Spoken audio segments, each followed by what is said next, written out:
Welcome to the Nightmare Show. It was 2006, back when my entire world fit inside a very bulky, dull desktop in the corner of our living room.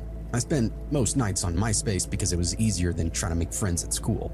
My parents had split that year. We moved across town, and I spent a lot of lunch periods texting on a flip phone just to feel like I had some semblance of a life.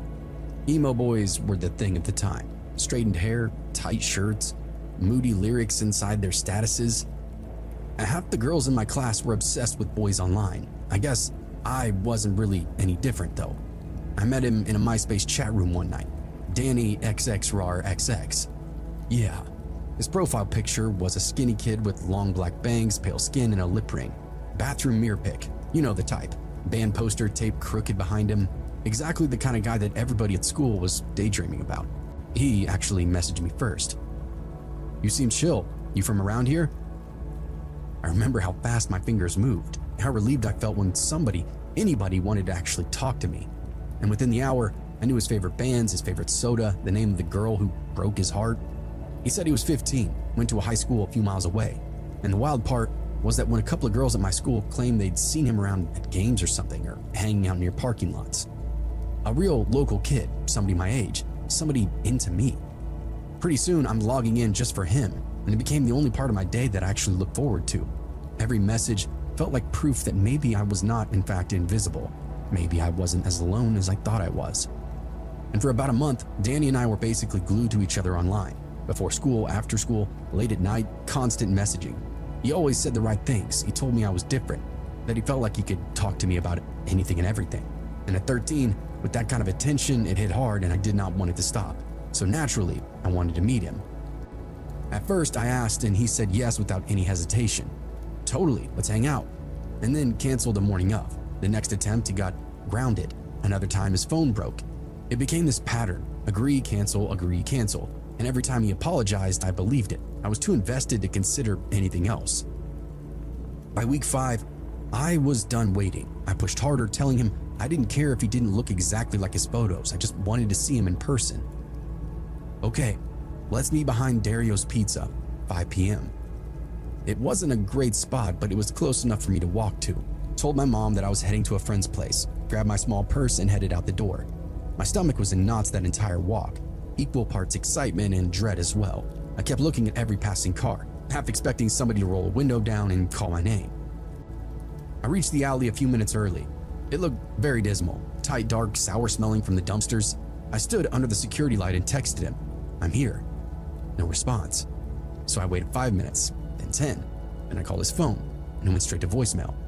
I paced back and forth, checking both ends of the alley, telling myself he was probably sneaking out or stalling for some kind of dramatic entrance. And then I heard a vibration. Not my phone, but another one. The buzzing came from around the corner where the alley hooked behind the next building. I frowned and took out my phone and called his number again. The buzzing repeated, same rhythm, same timing, and a cold rush then hit my chest.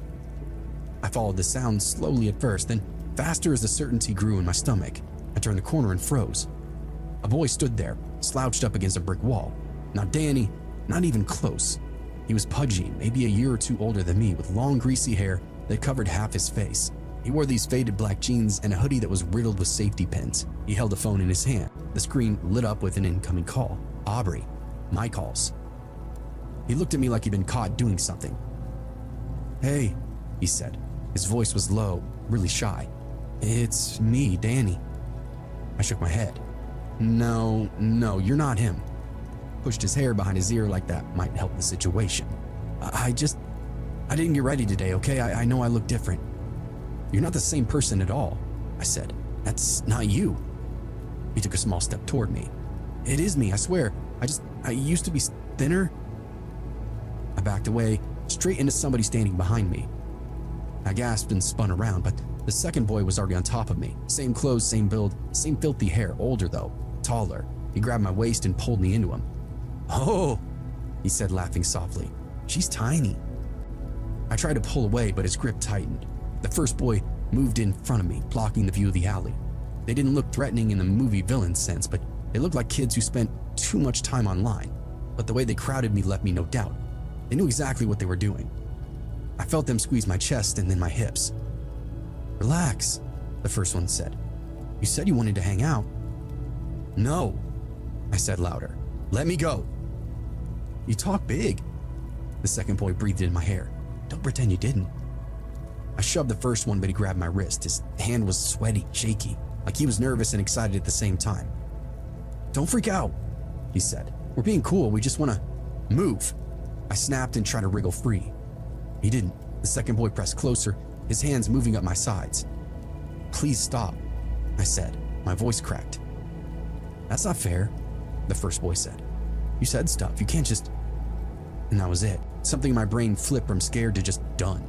I jerked my arm backward, ripping it from his hand, and slammed my shoulder into his chest. He stumbled, lost his balance, and the second boy lunged out to grab me, but only snagged my hoodie by the sleeve. The seam tore as I twisted, forcing myself out into the open stretch of that alley. They shouted behind me, overlapping each other, yelling at me to wait, come back, you promised. I didn't look back.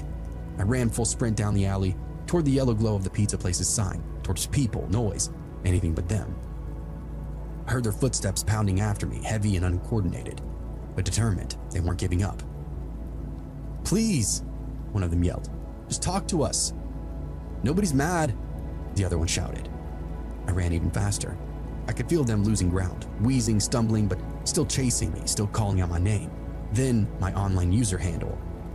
I burst out of the alley into the crowded front of Dario's. The smell of pizza and fryer oil hit me immediately, making me sick, but I didn't slow down. I shoved through the door, almost tripping as I reached the counter. A couple eating near the window stared at me like I was causing a scene, but I didn't care. I pulled out my flip phone with shaking hands and dialed 911. When dispatch picked up, my words came out all at once. There's two guys that grabbed me, they tried to corner me, they're still out there. Dispatch asked where I was, and I told her. She told me to stay inside, that officers were on the way. Her voice was calm and steady, and for the first time since stepping into that alley, I felt like I was actually safe. I kept glancing at the windows, kept expecting to see one of the boys pressed up against the glass, scanning the restaurant for me. That thought made my chest tighten like I was having an asthma attack. I backed myself into a booth but stayed standing, ready to bolt at any moment. A worker asked if I needed water, and I nodded at him without speaking. It felt like forever, but I think 10 minutes later the cops finally show up. Two officers come inside to talk to me, while another went around the back. I gave them everything I had, what the boys looked like, what they said, where I'd been standing when they grabbed me. My hands wouldn't stop trembling, no matter how hard I tried to steady them. A radio crackled on one of the officer's shoulder, and a voice said, "We've got him. Far into the alley, both matching the description, trying to avoid us." I don't know what that felt like in the moment.